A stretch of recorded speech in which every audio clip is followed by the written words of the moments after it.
People, we are in a state of crisis, man. Like, I give up. Honestly, I give up. Like, whatever it is that we're facing, whatever's heading our way, whatever direction we're going, just let's get it over with, man. Let's just get on with it. Whatever it is, let's just get it over with. One day the peace talks are on, the next they're canceled.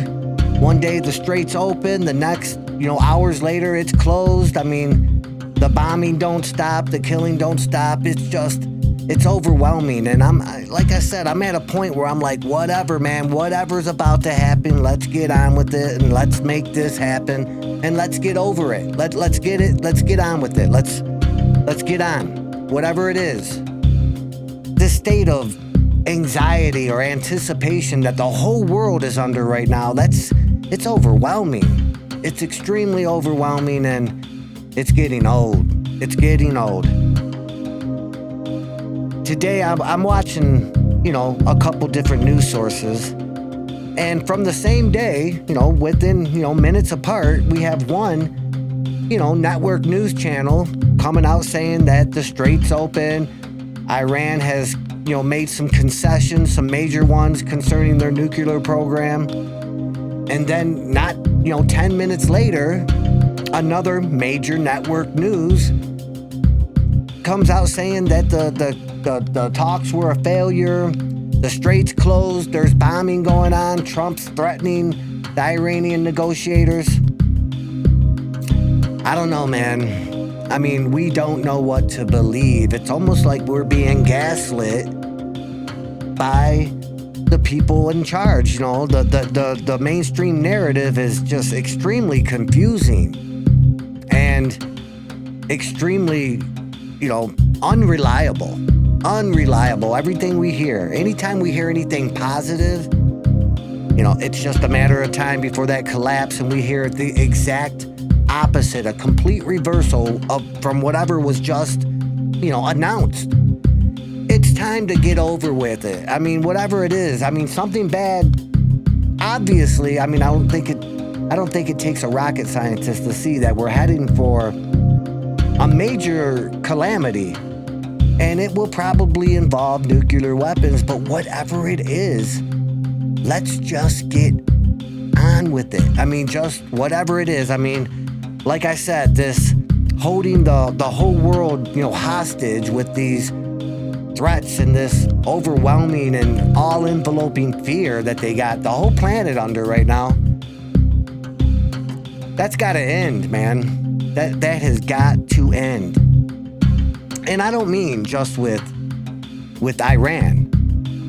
That's just one aspect of everything that's going on. I mean, the Russia-Ukraine war, that also, that's a never-ending war, and it's getting worse. And we can see it, people. I mean, we can see it. The writings are on the wall. I mean, that's gonna end up being a nuclear conflict too. I mean, Ukraine has just blasted and absolutely decimated Crimea. Russia is now on a fuel shortage, a water shortage, a food shortage, an energy shortage. I mean, at some point, that leader, Vladimir Putin, their leader, he's gonna pull the trigger. He's gonna absolutely pull the trigger, and look, let's just get on with it. The way the world is right now, man, there's probably not a better alternative than to just start over. I mean, things are just chaotic and absolutely messy everywhere you look, man, all over the planet, not just here, not just in the United States. The globe is in a state of absolute crisis and collapse, really. Let's just get on with it. I'm sick of being, wondering and watching and waiting. Nothing good is gonna come out of this. Nothing good at all, and I am, like I said, I'm over it. I'm over it. Honestly, if you think about it, just think about it for a minute. What do you think good is going to come out of any of this? No matter what side wins. What good do you think is going to materialize out of all these conflicts? Nothing. I mean, except for a more dominant control grid rising, you know. I mean, really, that's what I think we're facing. That's what I think that we have in our future is a, you know, unified system of control, a globe encompassing system of absolute control. That's what's going to come out of all this. So the sitting there waiting for one side to win or one side to concede or one side to surrender, that's, to me, that's just the deception. That's just the lie that's being perpetrated upon all of us. There's nothing good going to come out of any of these wars and conflicts that's going to be beneficial for you, for me, for anyone. So let's just get on with it. Let's get going on it. And things are about to break off even worse. I mean, like widespread. There's reports that North Korea has just, you know, created or manufactured some underwater nuclear weapon. And they're growing their Navy capacities for this coming war. They know something's coming. And now Trump is, you know, tweeting out some Truth Social or some social media post saying that North Korea is our next target. They're the next country on the list. That he's going to put a corrective measure on North Korea. Look, man, we cannot police the world and come out unscathed. It's not going to happen. Do I agree with all these, you know, behaviors and conducts and these actions of these, you know, Eastern countries and these tyrants and these dictators? No, I don't. But we cannot fix it alone, and it doesn't seem like our allies want to help. You know, NATO, they don't want nothing to do with our global conquest. They don't want to help. So we alone, we can't. We cannot do this, but it seems like we're going to try, and that's going to lead to straight up disaster, man. An annihilation of maybe our country. I mean, I don't know what that amounts to. I don't even want to think about it. But it doesn't look good. None of this looks good for us, for me, for you, for normal people. It just don't look good for us. And we can't stop it, man, though. It's on its way. The ball is rolling. The train has left the station and it's not coming back. We are heading for a global calamity, people, really. And then not just North Korea. Look, China, that war is in the future. There's a war with China in the future. They're the next growing superpower that not only Trump, the next president too, whoever we pick, whatever administration, I mean, they're puppets. There's some sort of sinister group behind everything, some sinister, you know, cabal of elite people, or maybe not even people, I mean, whatever they are. They're behind all this, and it doesn't matter who we put in the Oval Office. It's not going to make a difference. We are heading into some kind of uncertain future. And honestly, I don't even think it's uncertain. I think it's very obvious where we're going. We're going to have to make it through this massive catastrophe, a long, drawn-out war that will most likely be a war fought with nuclear weapons. I don't think that's a hard or long or difficult stretch to make. You know, everybody's got them now. It seems like everybody with them they're itching to use them on whatever adversary they have, and it seems like everyone has an adversary. The state of our world is pathetic and extremely sad. Extremely sad, people. I don't know, man. I mean, I don't see a positive outcome. I can't be optimistic when I look at the news and I read the headlines and I see the constant flip-flopping. I don't know, and it don't seem like our leaders know how to actually negotiate. I mean, where's the tact? I mean, no one knows how to be tactful. I mean, whatever your opinions are on whatever leader, I mean, you need to have tact. You can't just spill a bunch of vomit and bile all over social media, knowing that these people, these other leaders, are reading what you're writing and think there's going to be a good, positive, progressive outcome from that. People, I don't know, man. I just don't know where this leads. I just don't see it being a good thing. I just don't see it. I don't know, man. And then to think that we can take on all these Eastern powers and all these superpowers and nuclear powers and come out victorious is sort of naive, man. I mean, really, I think we've learned our lesson. I mean, I think these last few months have taught us a really critical and dire lesson.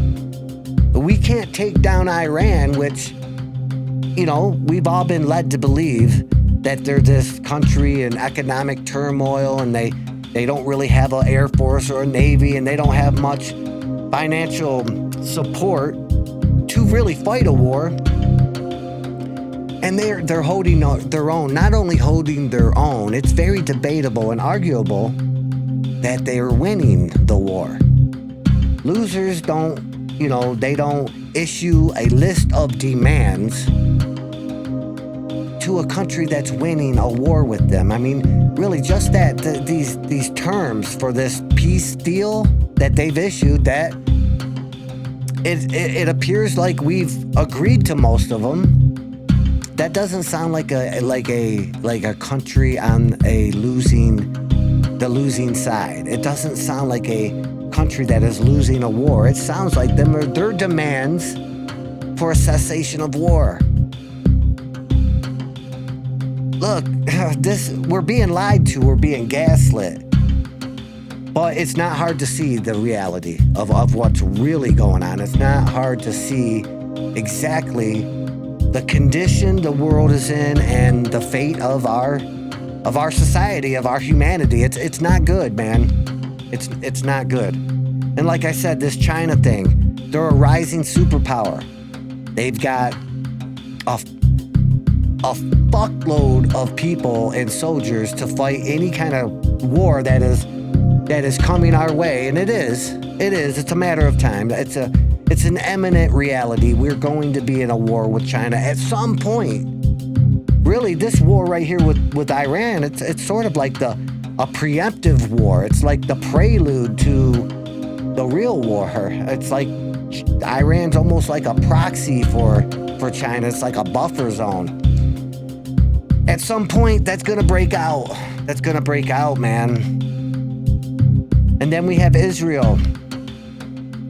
I know a lot of people, especially Bible-believing people, Christians, they're under this assumption that we need to, no matter what, be on the side of Israel. I think that is a distortion of the truth, a distortion of the Bible, a distortion of what the Bible says, really. I mean, again, I don't want to get too far into that, but that's not really what it reads. It's not really what it says. If you read it, don't trust your pastor. Don't let him tell you what it's telling you or interpret it for you. Read it. You'll see it's not really what it says. And this secular government, which, look, the leaders of Israel, they're not some, holy, righteous group of people. They definitely got some extremely secular elements to them, and they're all about conquest. They're all about almost like killing. I mean, really, anybody who is holy, righteous, Bible-believing, a follower of Jesus Christ, in all honesty, you shouldn't even be embroiled into these political conflicts and this division. You shouldn't be following human leaders. That's not the people who are going to serve you up any kind of redemption or grace. You're following the system, the beast system, that control system. That is what you're essentially, that's what you're following. So I think everybody just needs to really kind of reflect, and make some mental and emotional and soul adjustments, and look at the bigger picture, people. We are headed for a massive catastrophe, and we're not getting away from it. This is gonna get worse, like I said. Whatever it is, whatever we're facing, whatever's coming, let's just get it over with. Not just me, but I'm pretty sure the majority of the planet, we're just over it. We're sick and tired of the waiting, the anxiety, the anticipation, the unknowing, the uncertainty. It's time to, bring this to a close, whatever that looks like. Whatever that looks like. Because look, we're getting to a point where now that this strait is, depending on who you listen to, from hour to hour it changes, but the longer this strait remains closed, it does have real world implications. It really does. It's not just a media tagline or a social media tagline. It really does have some real world implications, and people are going to start going without. People are going to start starving. People are going to start not being able to afford to get to work. It's coming. I mean, right now, we've really not felt it here in America because we have reserves, but it's getting to a point where that's going to be, at its end real soon. The longer this war goes on, the longer that we keep having failed talks and, ceasefire, ceasefire, disruptions. It only thrusts us further and further and further to a very stark and dark and dire reality, and we're almost there. It's not getting better. We have to stop, just pushing the ball down the road. Let's get it over with, whatever it is. Let's get this going, man. Let's do it so we can start to repair, rebuild. And sadly, that right there, that repair and rebuild, there's a very real possibility that we might have to truly rebuild, like from scratch. Go back to the Stone Age. We might have to. I mean, if these countries all just, decide to just go at it, fisticuffs, all-out war, the technology we have today could actually absolutely thrust us back to the pre-industrial Stone Age. We might have to face that. And you know what, really? Again, I know a lot of people's not going to agree with me, but I don't know that there's any better way. This world is we have made so many bad decisions, and not just in these last 2-3 years. Really, from the start of all this technology and this industrial revolution and this innovation and this human progress or evolution, we've made so many huge and damaging mistakes that the best thing that could probably happen to this whole entire planet is to have a reset, a restart, not a political reset. I'm talking a humanity, a technological, a reset. Go back to the day and make better choices. I don't know. Look, I'll leave it there. Like I said, it's like overwhelmingly frustrating, and it's starting to get extremely annoying and old to watch this back and forth, flip-flop, tick-tock. That's what we got. We got a tick-tock going on, just ticking down to an imminent collapse, a catastrophe, destruction of everything that we know. But anyways, look, subscribe to the channel, like the video. Let's watch this together. Let's weather this crazy, bizarre storm together. And until next time, thanks for watching.